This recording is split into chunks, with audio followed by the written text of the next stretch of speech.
করণীয় কি, ওস্তাদদের করণীয় কি? যে সকল ছাত্রছাত্রীগণ গ বিভাগ থেকে খ বিভাগে এসেছে তাদের সামনে 3 মাসের টার্গেট। কয় মাসের? তিন মাসের টার্গেট নিয়ে কাজ করলে পড়াশোনা উন্নতি হয়, আগ্রহ বাড়ে এবং বাচ্চাদের গ্রুপ চেঞ্জ করা সহজ হয়। এই 3 মাসের টার্গেটে আমরা প্রত্যেকেই মাদ্রাসায় নির্ধারিত সময় নিয়ে আসব। এই 3 মাসের মধ্যে খ বিভাগ থেকে আমরা ক বিভাগে দেওয়ার চেষ্টা করব। খ বিভাগে যদি ভালো করে, খ বিভাগে পরীক্ষা নিয়ে যারা যারা ভালো করবে তাদেরকে আবারও নাম ঘোষণা করে ক বিভাগে দেওয়া হবে।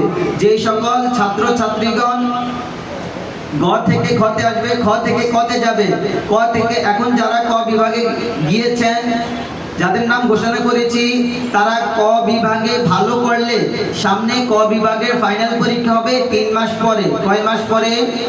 3 মাস পরে। 3 মাসের মধ্যে তাদেরকে হিফজ বিভাগের উপযোগী হিসেবে গড়ে তোলা হবে। এজন্য আমরা এই 3 মাস প্রত্যেকে টার্গেট নিতে পারবো না। আমরা বাচ্চাদেরকে মাদ্রাসায় দিলে পড়াশোনা হবে, আর বাচ্চাদেরকে মাদ্রাসায় না দিলে কি পড়াশোনা হবে? বাচ্চা মাদ্রাসায় থাকতে হবে, না থাকলে উস্তাদ পড়া কিভাবে আদায় করবে? এটা সম্ভব নয়। এজন্য আমরা যারা অভিভাবক আছি, আগামী 3 মাস প্রত্যেকজন অভিভাবকের জন্য টার্গেট নিতে হবে। আমরা পারবো এই টার্গেট নিতে? প্রত্যেকে পারবো? আমি বলবো না, মেয়েদের বেশিরভাগ গ্যাপ হয়, বেশিরভাগ ছাত্রীদের গ্যাপ হয়, যে ক্লাসে ঠিক মতো আসে না, আসলেও টাইম মতো আসে না, যার কারণে অনেক খ গ্রুপের বাচ্চা পিছায় গেছে, খ গ্রুপের হয়ে গেছে, যার কারণে গ গ্রুপের কয়েকজন বাচ্চা গ গ্রুপের হয়ে গেছে, ক গ্রুপের কিছু বাচ্চা ক গ্রুপের হয়ে গেছে। আলহামদুলিল্লাহ বেশিরভাগ বাচ্চা গ্রুপ চেঞ্জ হয়েছে। এটা যাদের বাচ্চারা গ্রুপ চেঞ্জ হয়েছে বা হয় নাই, এতে মন খারাপ করার কিছু নেই, কারণ আমরা একটু দায়িত্বশীল হয়ে যাই। এটা থেকে আমাদের শিক্ষণীয় আছে, শিখন ফল আছে, যে আমার সন্তানটা কেন পিছিয়ে গেল, আমার সবগুলো বাচ্চা গেল, 3 জন বাচ্চা কেন যেতে পারলো না। এটা আমাদের কিছু ব্যর্থতা, বাচ্চার কিছু মনোযোগের ঘাটতি। এই 2টা কারণে। যেমন আমাদের ব্যর্থতা কি, আমরা ঠিক মতো মাদ্রাসায় দিই নাই, সকালে দিলে বিকেলে দিই নাই, বিকালে দিলে সকালে দিই নাই, বিকালে দিলে আসর করে নিয়ে চলে গেছি, রাত পর্যন্ত রাখি নাই। এই জন্য আমার সন্তানটা সামনে আগাইতে পারেন। আপনি যদি একটু নিজের দিকে ফিরে তাকান, আপনার সন্তানের সমস্যাটা আপনি খুঁজে পাতে পারেন। একটু নিজের দিকে চোখ ফিরালে। আবার এখানে কিছু বাচ্চা আছে, আমাদের এতগুলা বাচ্চার মধ্যে 70 জন বাচ্চার কি একরকম মেধা হবে? এটা কি সম্ভব? এটাও বুঝতে হবে। 70 জন ছাত্রছাত্রী একরকম কখনোই সম্ভব নয়। এর মধ্যে 2-4 জন বাচ্চা একটু ডিফেন্স হবে, একটু অমনোযোগী হবে, একটু দুর্বল হবে। তবে এই দুর্বল কাটানো যায় কিভাবে? আমরা দায়িত্বশীল হলে আমার সন্তানের দুর্বলতা কেটে যাবে। বাচ্চা প্রতিদিন মাদ্রাসায় আসলে, কন্টিনিউ মাদ্রাসায় আসলে এই বাচ্চাদেরকে পরিবর্তন করার চেষ্টা উস্তাদ করতে পারে। উস্তাদ চেষ্টা করলে রহমত আল্লাহ তাআলা করবেন। তাহলে উভয়ের চেষ্টা লাগবে, অভিভাবক এবং উস্তাদ, এই 2 জনের চেষ্টা লাগবে। এই 2 জন চেষ্টা থাকলে আপনার সন্তান ধারাবাহিকভাবে সামনের দিকে অগ্রসর হবে। এজন্য আমাদের পরিবর্তন হতে হবে। আমরা দেখছি নাজেরা গ্রুপ যারা চেঞ্জ হয়েছে খ গ্রুপ থেকে, গ গ্রুপ থেকে যারা আসছে খ গ্রুপে, তাদের মধ্য থেকে প্রত্যেককে আজকে থেকে একটা চ্যালেঞ্জ দিতে হবে, 3 মাসের টার্গেট। আমার 3 মাসের মধ্যে আমার সন্তানটাকে আমি, যারা খ গ্রুপে আসছে গ গ্রুপ থেকে, এটাকে আমি ক গ্রুপে নিব। এই টার্গেট নিতে পারবো না? প্রত্যেকে পারবো না? এটা করতে হলে আপনার দায়িত্ব একটাই, নির্ধারিত সময় মাদ্রাসায় দিতে হবে। আপনি যদি নির্ধারিত সময় মাদ্রাসায় না দেন, আমরা তাকে সামনে আগাতে পারবো না, সামনে নিয়ে যেতে পারবো না, তাকে নিয়ে পরিকল্পনা করতে পারবো না। তাকে আমরা ওরকম ভাবে সামনে যেভাবে আমরা টার্গেট দিয়ে কাজ করি, ওই টার্গেট থেকে আমাদেরকে সরিয়ে আসতে হয়। অনেক সময় উস্তাদরা অভিযোগ করেন, হুজুর আপনি তো টার্গেট নেন। আচ্ছা, টার্গেট কাকে নিয়ে নেন? আপনি আমাকে প্রশ্ন করেন, আপনি টার্গেট কাকে নিয়ে নেন? আমি বললাম ছাত্রকে, ছাত্রীকে। তো আমাকে বলে, আচ্ছা আপনি যে ছাত্র ছাত্রীগুলাকে নিয়ে টার্গেট নেন, এদের মধ্যে কয়জন ছাত্রী কন্টিনিউ মাদ্রাসায় ক্লাস করে? উস্তাদকে আমি টার্গেট দিচ্ছি, ওনার তো একটা চাপ, উনি একটা চাপ নিচ্ছে না। যখন আমি পড়ার হিসাব চাই বা ওনাকে জিজ্ঞাসা করি এই বাচ্চাটার কি অবস্থা, উস্তাদ সুন্দর করে হাজির খাতাটা নিয়ে আসে। আমাদের এখানে 2 বেলা হাজিরা টাকা হয় না, অ্যাভেলেবেল সব প্রতিষ্ঠানে 2 বেলা হাজিরা টাকা হয় না। কারণ একটাই, ওস্তাদরা বুঝে গেছে যে এখানে ফাঁকিবাজি দিতে গেলে, ওনাকে ফাঁকিবাজি দিতে গেলে আমরা পারবো না। আবার বাচ্চা যে আসে না, এটাও ওনাকে জানাতে হবে। তাহলে আমরা যে টার্গেট দিয়েছে আমাদেরকে টার্গেটও পূরণ করতে হবে। যেই বাচ্চা আসবে না সামনে, তাকে নিতে পারছি না, এটা আমাদেরকে এই সিস্টেমে জানাই দিতে হবে। 2 বেলা হাজিরাটাকে, সকালে যে আসে না তার গায়ের হাজির, বিকালে যে আসে না তার গায়ের হাজির। তাহলে ওনার জায়গা থেকে উনি হিসাব সুন্দর করে দিয়ে দিয়েছে। তাহলে দোষ টাকা আমার আর আপনার। আমার কিভাবে দোষ? আমি আপনাদেরকে বুঝিয়ে বাচ্চাদেরকে মাদ্রাসায় আনতে পারি না, এটা আমার দোষ। আমি আপনাদেরকে বুঝাইছি, আপনাদের দোষ কি? আমি আপনাদেরকে বুঝাইছি, আপনারা বুঝানোর পরেও পরিবর্তন হন নাই, এই যে এটা আপনাদের দোষ। অনেকেই পরিবর্তন হয়েছেন, অনেকেই হন নাই। যারা হন নাই এটা তার দোষ। আমার দোষ, আমি আপনাদেরকে যেভাবে বোঝানোর চেষ্টা করছি, বোঝানোর পরেও বাচ্চা মাদ্রাসায় আনতে পারি না, এটা আমার দোষ। আর আপনার দোষ কি? আপনাকে বোঝানোর পরেও, আপনি বুঝেছেন কিন্তু বোঝানোর পরেও বাচ্চাটাকে মাদ্রাসায় কন্টিনিউ দেন নাই, এটা আপনার দোষ। তাহলে আমরা আমাদের দিকে একটু তাকাই। যখন আমরা আমাদের দিকে তাকাবো, আমাদের সন্তানের ভবিষ্যৎ সুন্দর হয়ে যাবে। আমার আর আপনার চিন্তা হতে হবে একটি, যদিও আমরা 2 জন ব্যক্তি। আমার চিন্তা প্রতিষ্ঠান কিভাবে উন্নতি করবে, আপনার চিন্তা আপনার সন্তান কিভাবে উন্নতি করবে। 2 জনের একই চিন্তা না? বলেন তো, প্রতিষ্ঠানের উন্নতি কিভাবে হবে? আপনার সন্তানকে ভালো শিক্ষা দিতে পারলে এই প্রতিষ্ঠানের উন্নতি হবে, তাই না আপা? তো এই প্রতিষ্ঠানের উন্নতি কিভাবে হবে? যে আমার চিন্তা, আপনার সন্তানকে ভালো শিক্ষা দিলে আমার প্রতিষ্ঠানের উন্নতি হবে। আপনার চিন্তা, আপনার সন্তানের ভালো শিক্ষা হলে আপনার সন্তানের উন্নতি হবে। তাহলে 2 জনেই উন্নতি নিয়ে চিন্তা করি। 2 জনে কি নিয়ে চিন্তা করি? উন্নতি নিয়ে চিন্তা করি। এজন্য একটু পরিবর্তন হতে হবে। একটু পরিবর্তন হলে আমরা তাদেরকে সামনে ভালো ভালো কিছু উপহার দিতে পারবো, সুন্দর সুন্দর বিভাগ উপহার দিতে পারবো। যেই বিভাগে গেলে ওদের কাছে আগ্রহ লাগবে, ওদের কাছে ভালো লাগবে, ওদের মহাব্বত থাকবে যে আমার পরের বিভাগে যাওয়াতে আমার পড়াশোনা আমাকে আরো ভালো করে করতে হবে, মনোযোগ দিয়ে করতে হবে, আমাকে হিফজ বিভাগে যেতে হবে। এবার আমরা আসি হিফজ বিভাগ মানে কি। যে সকল ছাত্রছাত্রীগণ নাজেরা ক গ্রুপ থেকে হিফজ বিভাগে যাচ্ছেন তাদের, এবং যারা গ গ্রুপ থেকে খ গ্রুপে যাচ্ছেন, খ গ্রুপ থেকে ক গ্রুপে যাচ্ছেন, তাদেরও এটা জানা আবশ্যক।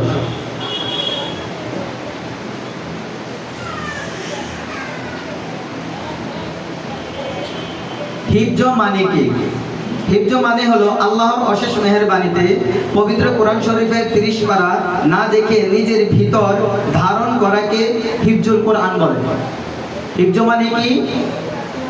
হিফজ মানে হলো আল্লাহর অশেষ মেহেরবানিতে পবিত্র কোরআন শরীফের 30 পারা না দেখে নিজের ভিতর ধারণ করাকে হিফজুল কোরআন বিভাগ বলে।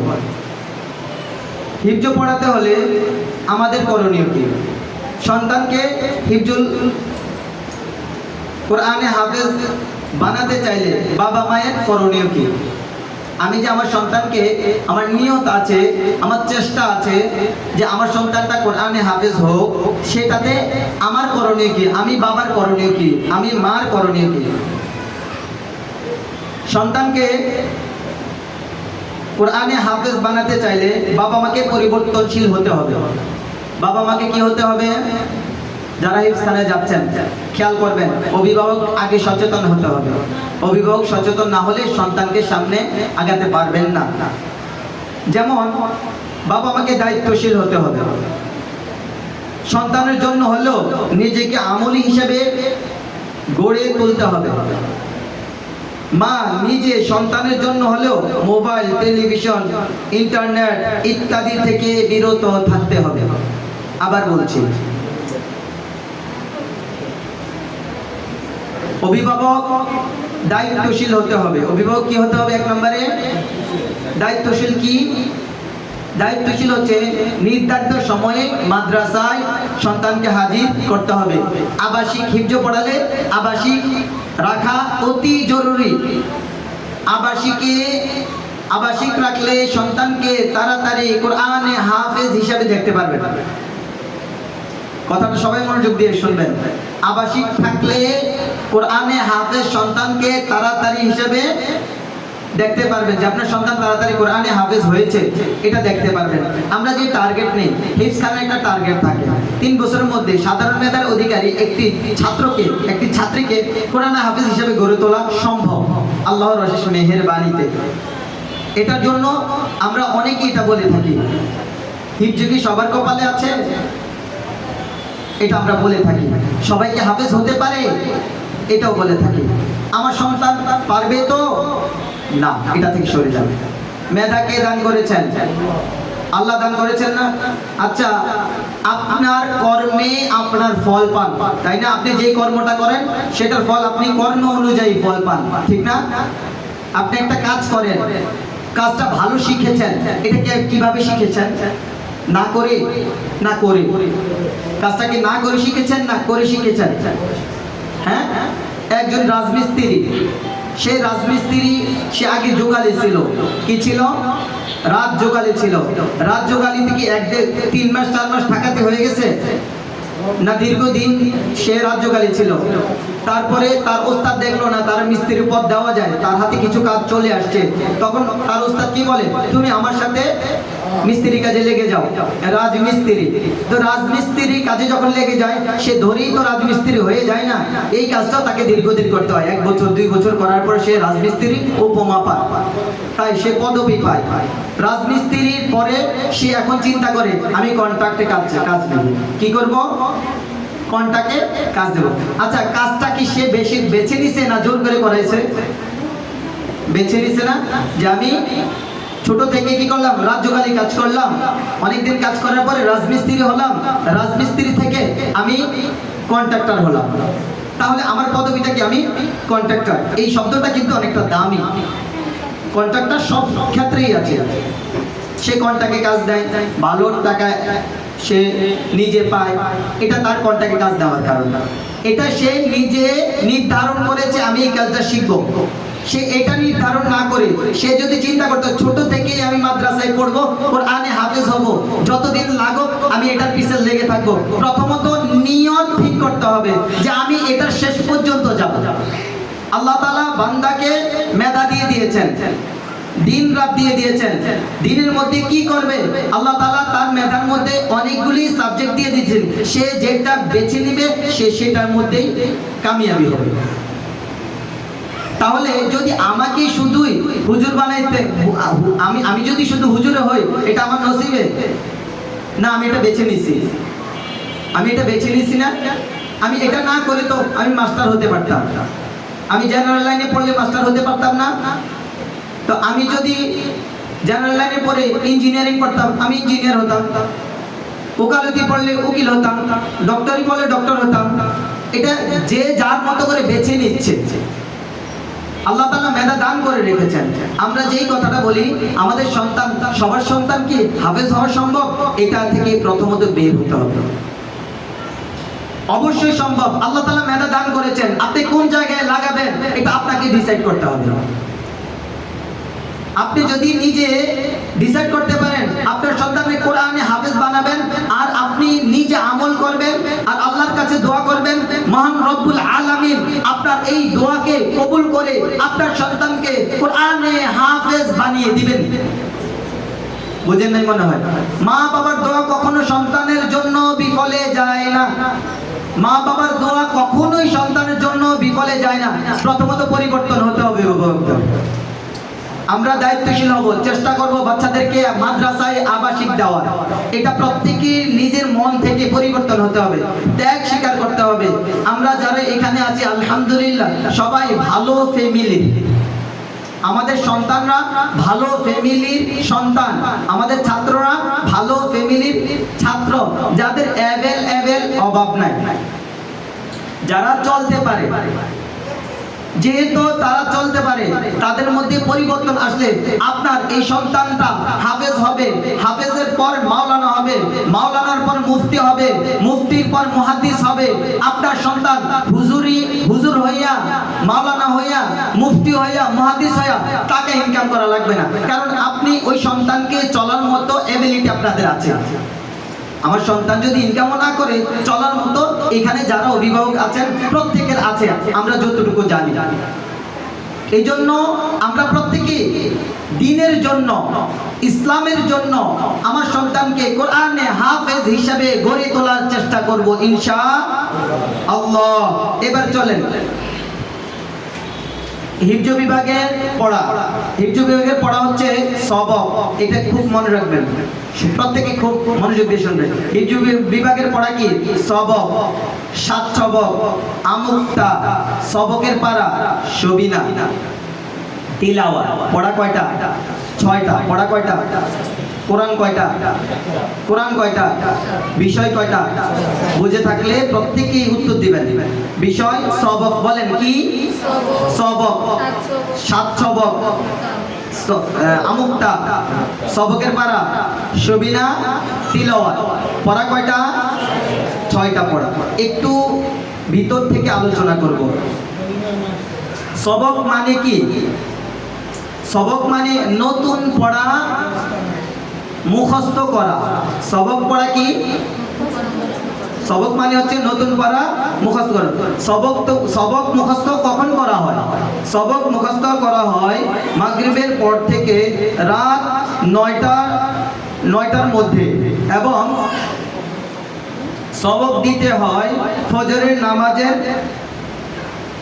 আগে অথবা পরে। প্রত্যেক খেয়াল করুন, সবক পড়তে হয় কখন? মাগরিবের নামাজের পর থেকে। সবক নাজেরা আছে, আবার সবক নাজেরা পড়তে হয়, এটা আমি পরবর্তীতে আলোচনায় নিয়ে আসতেছি ধারাবাহিকভাবে। সবক মুখস্থ করে কয়টা থেকে? মাগরিবের পর থেকে রাত 8টা অথবা 9টা পর্যন্ত। কি মুখস্থ করে? সবক। সবক মানে নতুন পড়া মুখস্থ করা। সবক মানে নতুন পড়া মুখস্থ করা। 7 সবক মানে কি? উত্তর প্রত্যেক খেয়াল করবেন, এগুলো যদি বিষয় খেয়াল না রাখতে পারেন পরবর্তীতে আপনি বুঝবেন না। 7 সবক মানে হলো নতুন সবক যতটুকু পড়া হয়েছে ততটুকু রিভিশন দিয়ে না দেখে দ্বিতীয়বার উস্তাদকে শোনানো কে 7 সবক বলে।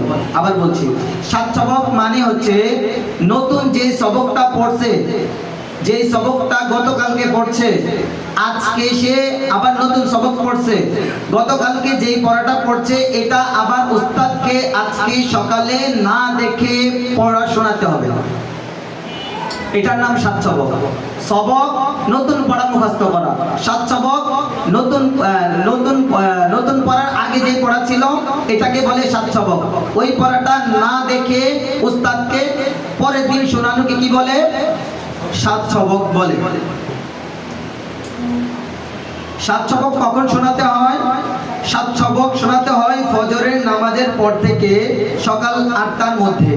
7 সবক শোনাতে না পারলে সবকের পারা মুখস্থ থাকবে না। আবার খেয়াল করেন, 7 সবক শোনাতে না পারলে সবকের পারা মুখস্থ থাকবে না। সবকের পারা কি? সবকের পারা মানে হলো নতুন সবক চলা অবস্থায় 1 থেকে 20 নাম্বার পৃষ্ঠা পর্যন্ত শেষ করাকে সবকের পারা বলে। 1 পৃষ্ঠা করে, এক পারা কয় পৃষ্ঠায় হয় জানেন আপনারা? 20 পৃষ্ঠায়। এক পারা কয় পৃষ্ঠা হয়? অন্যান্য কোরআন শরীফে বেশি হয়। হাফিজিয়া কোরআন শরীফের মধ্যে এক পারা হয় 20 পৃষ্ঠায়। এক পারা কয় পৃষ্ঠায় হয়?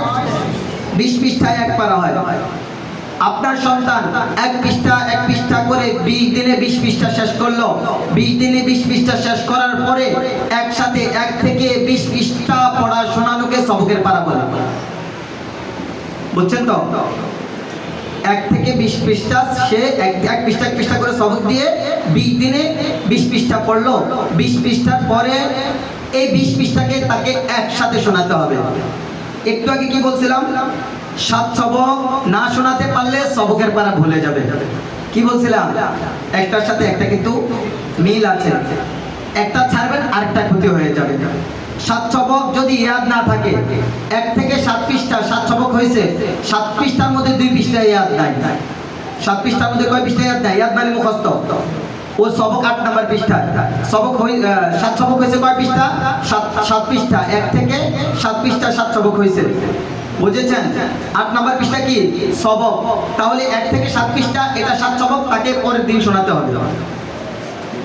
8 নম্বর পৃষ্ঠা সবক যেদিন শোনাবে ওই দিন 1 থেকে 7 নম্বর পৃষ্ঠা পর্যন্ত তাকে শোনাতে হবে। এই 7 নম্বর পৃষ্ঠা শোনাইতে গিয়ে যদি ও 2 পৃষ্ঠা ভুলে যায়, এই 2 পৃষ্ঠা উঠাতে তার 2 দিন সময় লাগবে। এই 2 পৃষ্ঠা উঠাতে কয়দিন সময় লাগবে? 2 দিন। তারপরে এই 2 পৃষ্ঠা ভুলে গিয়া 7 সবক আগে গেল বাচ্চা, 19 পৃষ্ঠা 20 পৃষ্ঠায় গেল, এই 2 পৃষ্ঠা করে 10 পৃষ্ঠাই ভুলে গেছে, বাকি আছে 10 পৃষ্ঠা। সবকের পারা ওর জন্য কঠিন হয়ে যাবে। কি হয়ে যাবে?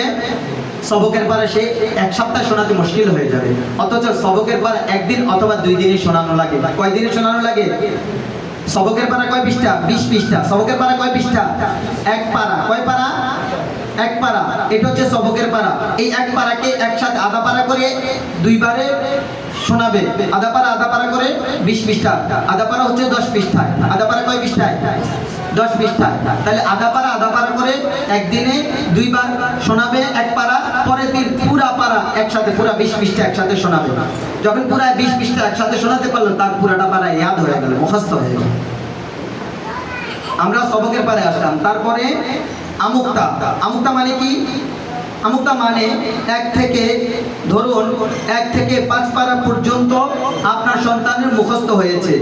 ওই 5 পারা থেকে প্রতিদিন আধা পারা অথবা 1 পারা করে শোনাতে হবে।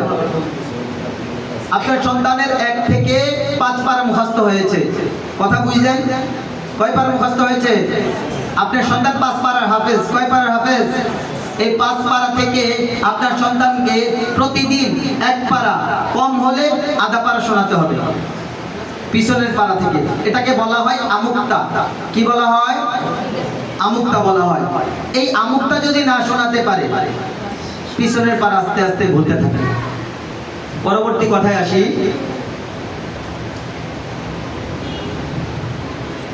সাত সবক শোনানোর পর থেকে আমুক্তা ইয়াদ করবে। আমুক্তা কখন ইয়াদ করবে? 7 সবক কখন শোনাইলো? 8টার মধ্যে। সবক কখন? ভোর রাতে নাইলে ফজরের পরে। এই সময় সবক শোনালো। দিনটাকে ভাগ করে নিচ্ছি। হয়তো ভোর রাতে শোনাবে না, যারা আবাসিকে থাকবে তারা ভোর রাতে শোনাবে, যারা আবাসিকে থাকবে না তারা ফজরের পরে শোনাবে। সবক দেওয়ার পর থেকে সকাল 8টা পর্যন্ত 7 সবক শোনাবে। সকাল 8টা পর্যন্ত কি শোনাবে? 7 সবক শোনাবে। 8টা থেকে 10টা পর্যন্ত স্কুল মাদ্রাসার স্কুল ক্লাস, জেনারেল ক্লাস। 10টা থেকে 12টা পর্যন্ত ঘুম। প্রত্যেক খেয়াল করবেন, 10টা থেকে 12টা পর্যন্ত কি? ঘুম। 12টায় বাচ্চারা উঠবে, 12টা থেকে 12:30টায় বাচ্চারা গোসল করে ক্লাসের জন্য প্রস্তুত হবে। 12:30টা থেকে হিফজ বিভাগের ক্লাস শুরু হবে। 12:30টা থেকে 1টা 25 পর্যন্ত আমুক্তা শোনাতে থাকবে। আমুক্তা কখন হবে? 12:30টা থেকে 1টা 25 পর্যন্ত। 1টা 25-এ নামাজের ছুটি। 1টা 25-এ কিসের ছুটি? নামাজ পড়বে 1:30টা থেকে। 1:30টা থেকে 2:30টা পর্যন্ত নামাজ এবং খাওয়ার ছুটি। বুঝেছেন? 1:30টা থেকে 2:30টা পর্যন্ত কিসের ছুটি? সবাই একটু কথা বললেন। নামাজ এবং খাবার ছুটি 1 ঘন্টা। কয় ঘন্টা? 2:30টায় ছাত্রছাত্রীগণ ক্লাসে বসে যাবে। 12:30টা থেকে 1টা 25-এর মধ্যে যারা আমুক্তা শোনাইছে তারা তিলাওয়াত শুরু করে দিবে। আর যারা আমুক্তা শোনাই নাই তারা 2:30টা থেকে 3:30টা পর্যন্ত আমুক্তা শোনাবে। যারা বাকি আছে 3:30টা পর্যন্ত কি শোনাবে? মনে আছে আমুক্তা মানে কি? বলেন তো, আমুক্তা মানে কি? পিছনের মুখস্থকৃত যেই কয়টা পারা হয়েছে ওই কয়টা পারা থেকে প্রতিদিন আধা পারা অথবা 1 পারা করে শোনানোকে আমুক্তা বলে। এই আমুক্তা 12:30টা থেকে 3:30টা পর্যন্ত ছাত্রছাত্রীগণ শোনাবে।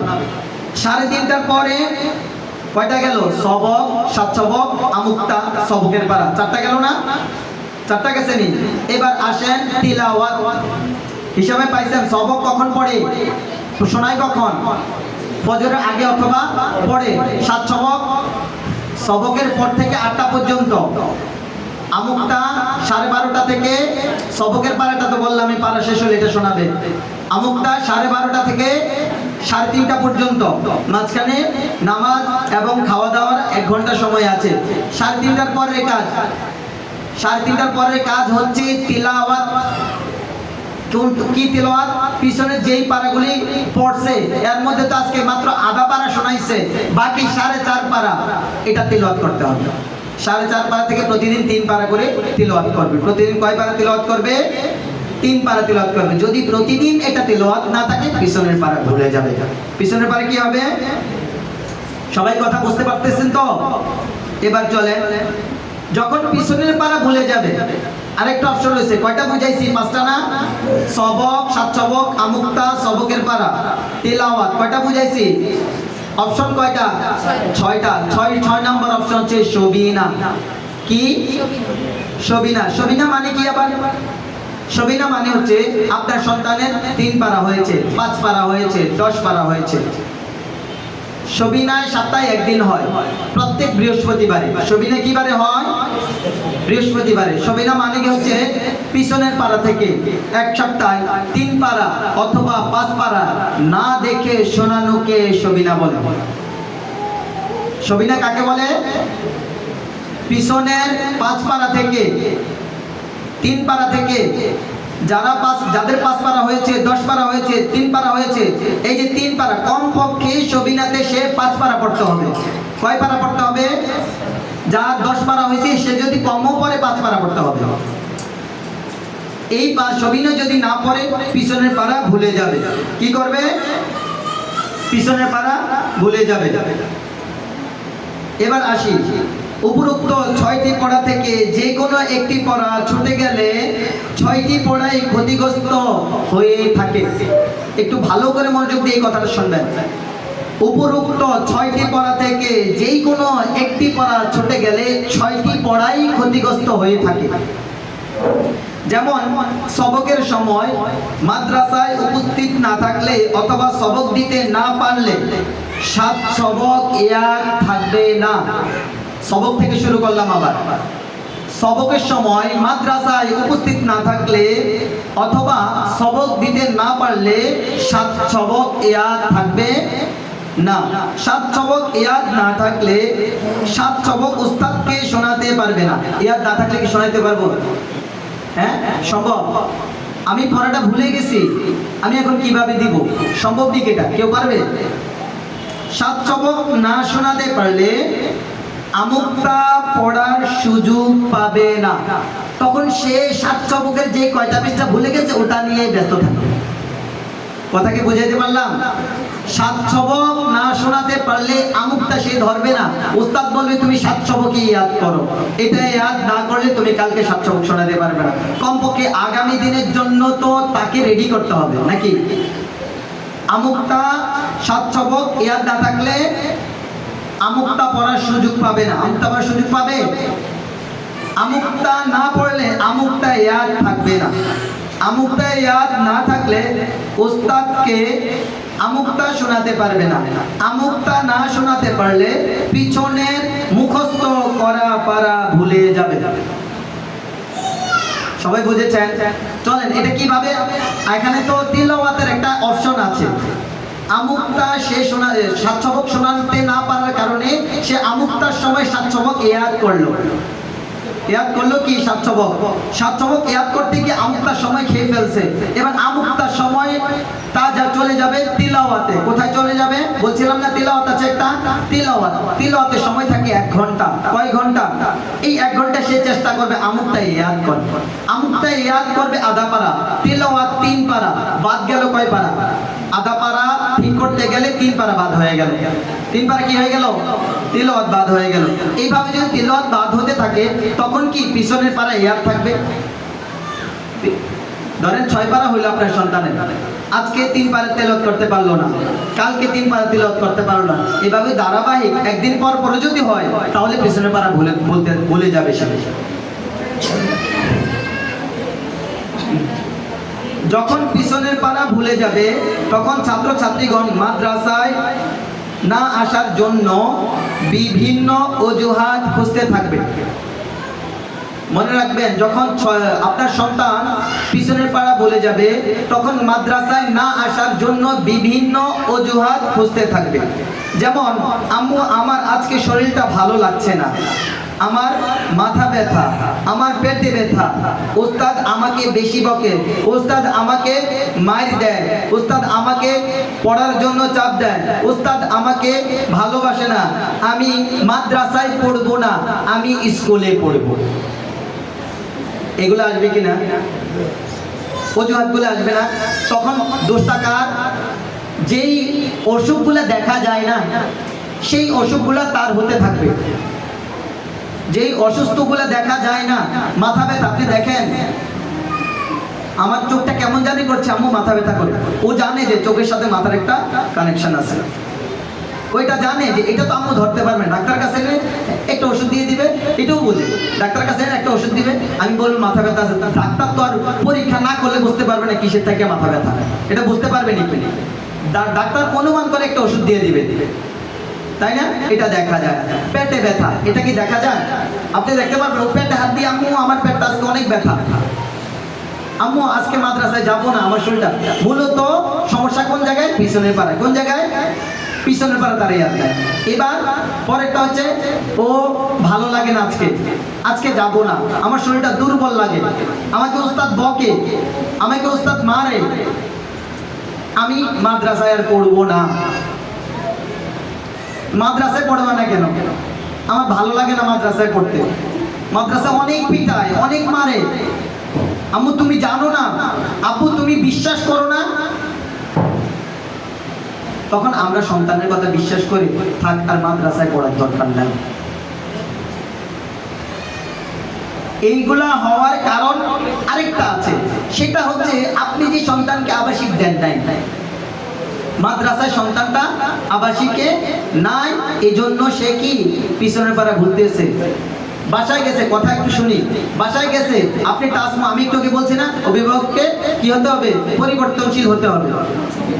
বাসায় গেছে, বাসায় গিয়ে আপনার মোবাইলটা সে পেয়ে গেছে, মোবাইলটা পেয়ে মোবাইলে আসক্ত হয়ে গিয়েছে, টিভিতে আসক্ত হয়ে গিয়েছে। ভাইয়া মোবাইলে দেখতে পান, আমাকে দেখতে দাও না কেন? আপু মোবাইল দেখতে পারে, আমি কেন পারি না?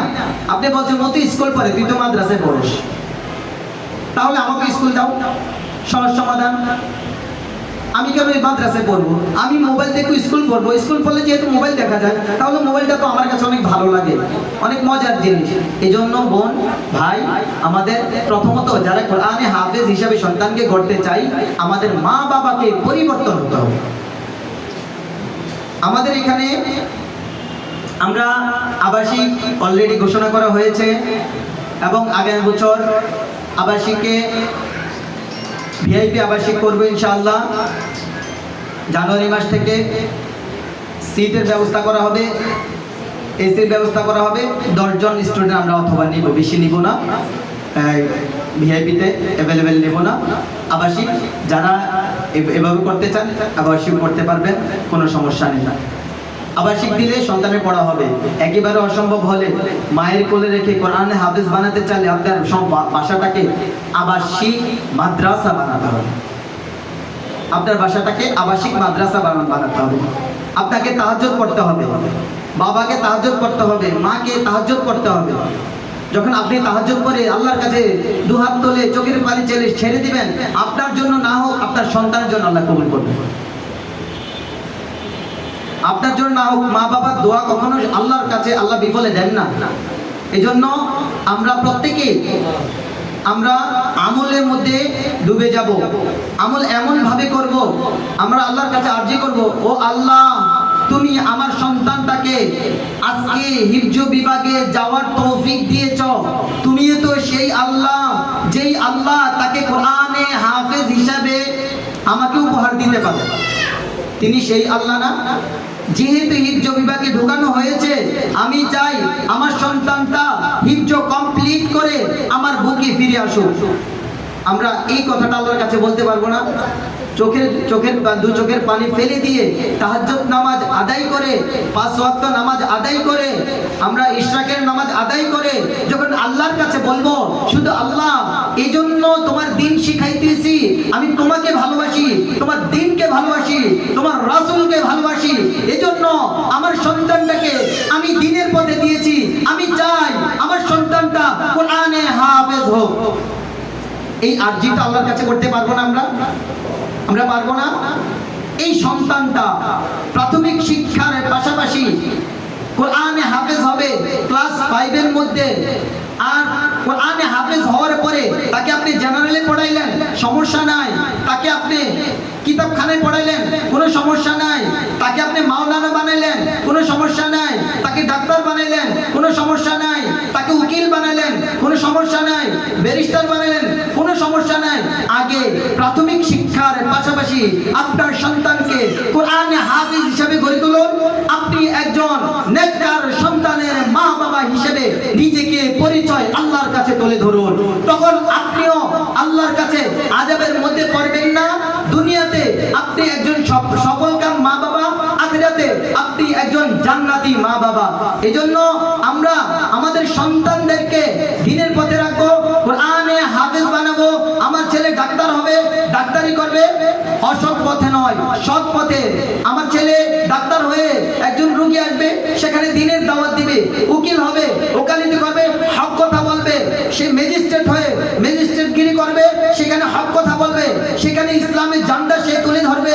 সেখানে বলবে এখানে মিথ্যা করা যাবে না, এখানে চিটারি করা যাবে না, এখানে বাটপারি করা যাবে না, সুখলগরি করা যাবে না। কারণ আল্লাহর কোরআন এই আদেশ দেয় নাই। আল্লাহর কোরআন ঘুষ নিতে নিষেধ করেছে, সুদ খাইতে নিষেধ করেছে। আমি ঘুষ নিব না, আমি সুদ খাবো না, কাউকে খেতে দিব না, কাউকে ঘুষ নিতে দিব না। যখন আমার সন্তান বড় হয়ে এরকম ভাবে চলবে, তখন ইসলামের ঝান্ডা আল্লাহর কাছে এবং দুনিয়াতে আখিরাতে আমরা উভয়ে কামিয়াবি হব ইনশাআল্লাহ।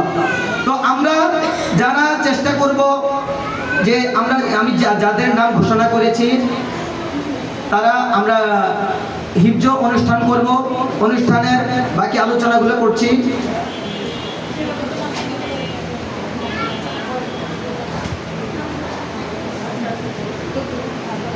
আচ্ছা, আমরা যে সকল ছাত্রছাত্রীগণ করে হিফজ দিব, আমাদের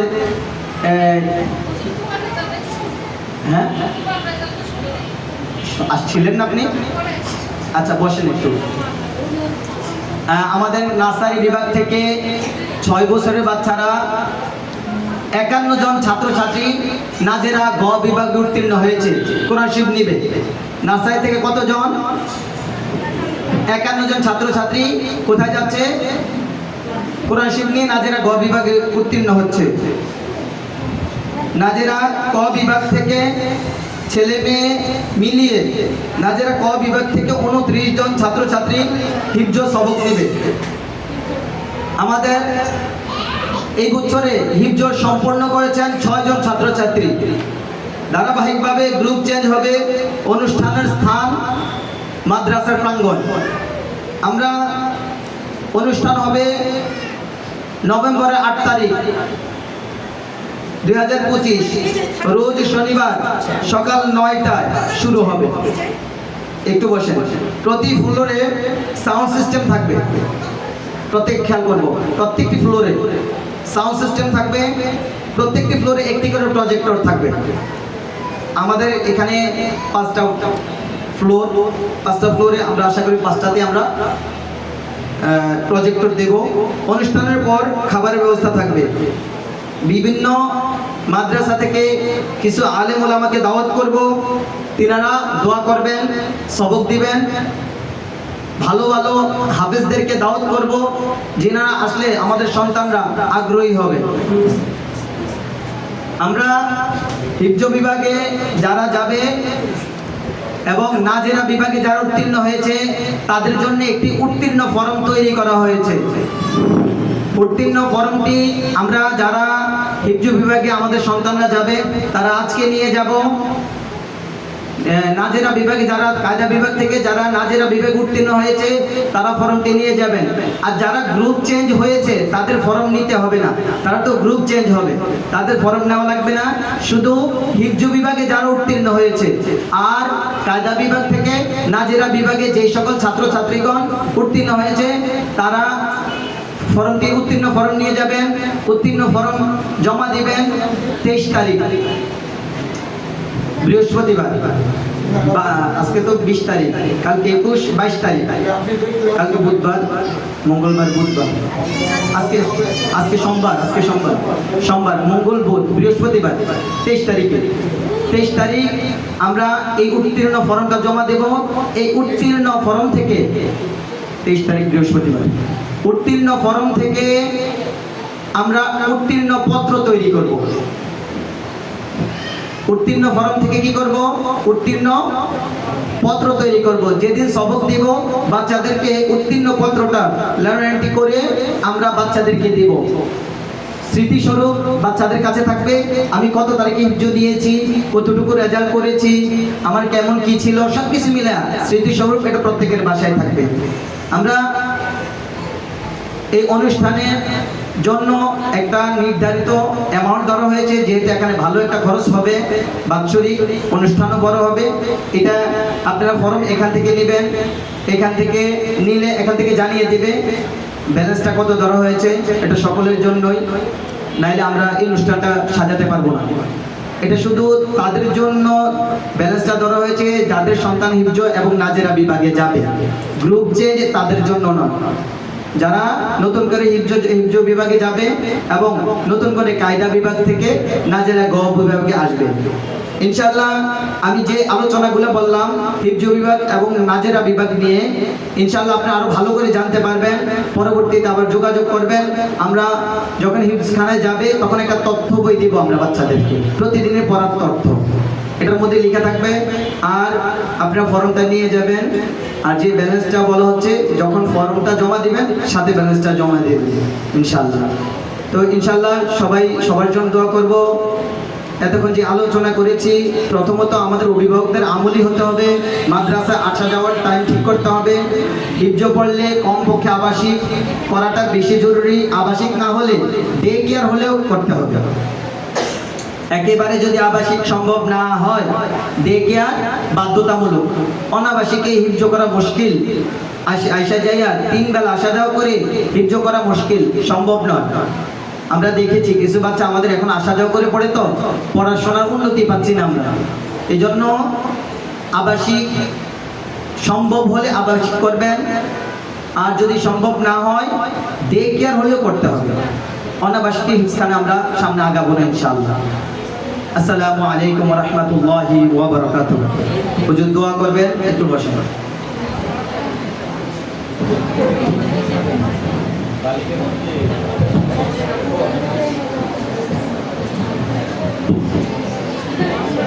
আরেকটি কথা বলি, মেয়েদেরও আবাসিকের ব্যবস্থা আছে। মেয়েদের আবাসিক